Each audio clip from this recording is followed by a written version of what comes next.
Buenas tardes, mi nombre es María Cecilia Barrios. En esta oportunidad les voy a hablar de indicios y presunciones, y así como valoración de las pruebas. Se define el indicio como la circunstancia, hecho o acto que sirve de antecedente o base para presumir la existencia de otro hecho. El artículo 117 del Código de la Ley Orgánica Procesal del Trabajo la define como todo hecho, circunstancia o signo suficientemente acreditado a través de los medios probatorios que adquiere significación en su conjunto, o sea, cuando conduce al juez a la certeza en torno a un hecho desconocido relacionado con la controversia. Clases de indicio. Existen 4 tipos de indicio: indicio necesario, indicio contingente, indicio de oportunidad para delinquir y indicio del móvil para delinquir. Indicio necesario sería aquel hecho que debidamente probado en el proceso muestra la existencia o inexistencia de otro de una manera inexorable, o sea, fatal.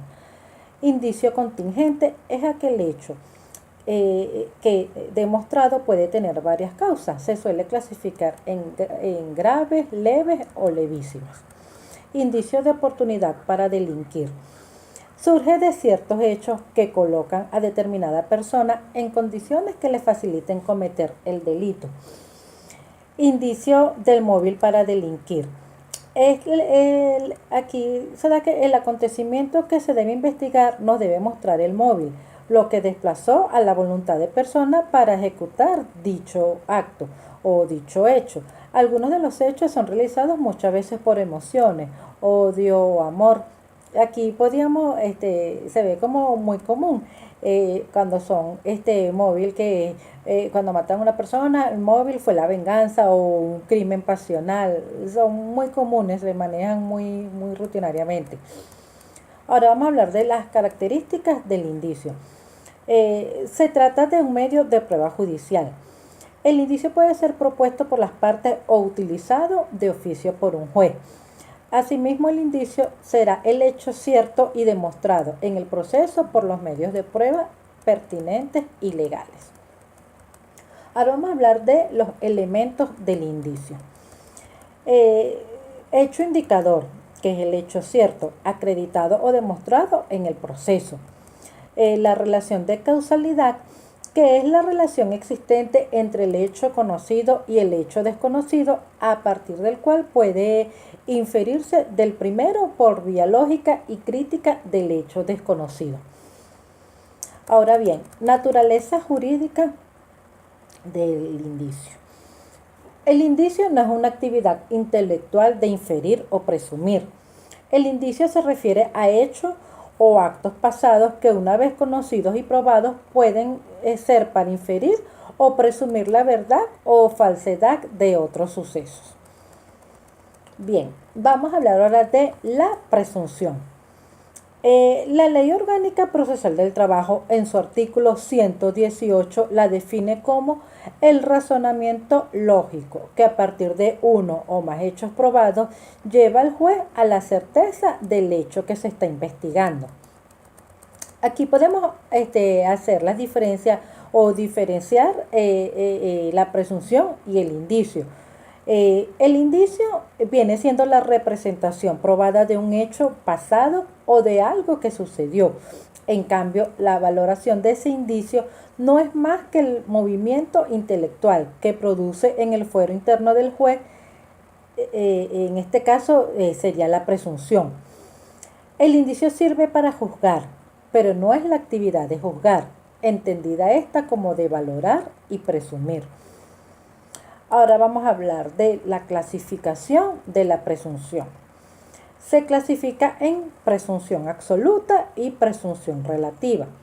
La presunción absoluta, aquí el beneficio de tal presunción solo ha de acreditar la realidad que a ella le sirve de base. Así lo establece nuestro artículo 119 de la Ley Orgánica Procesal del Trabajo.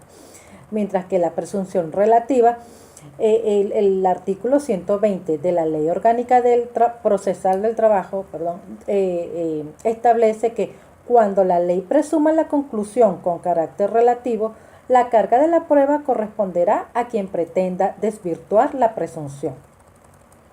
El artículo 116 de la Ley Orgánica Procesal del Trabajo impuso que los medios de prueba de los indicios y presunciones son solo auxilios probatorios para el juez y que al adminicularlo con los demás medios probatorios conducen a alcanzar la certeza del sentenciador, según los términos del artículo 117 de la misma ley.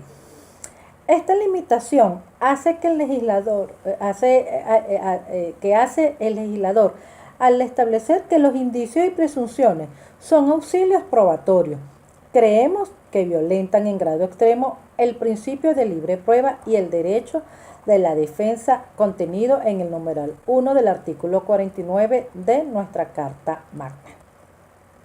Ahora bien, vamos a hablar de el derecho de acceder a las pruebas y disponer del tiempo de los medios necesarios para ejercer la defensa. Como uno de los medios adecuados para ejercer la defensa es la posición, esta puede referirse al medio de prueba o al hecho que se pretende probar con el medio. La oposición referida al medio de prueba procede por dos motivos: ilegalidad y la inconducencia del medio. En cambio, la oposición referida al hecho de que se trate de probar procede por la impertinencia del hecho. La primera es cuestión de derecho, lo demás es cuestión de hecho. Vamos a hablar de oposición al medio de prueba. La oposición de la parte al medio de prueba promovido por la contraria puede formularse por dos motivos diferentes, que es la ilegalidad y la inconducencia del medio, ya se trate de la prueba legal o libre. Asimismo, la oposición al hecho que se pretende probar, la impertinencia del hecho. La prueba impertinente viene siendo aquella que no versa sobre las proposiciones y hechos que son objeto de demostración.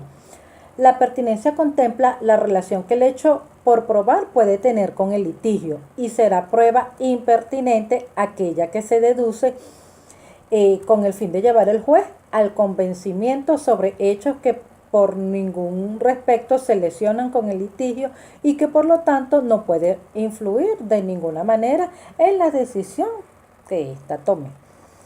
Ahora, finalmente vamos a hablar de la evacuación de las pruebas. La evacuación de las pruebas cierra el proceso de adquisición de las pruebas para el proceso, con excepción de aquellas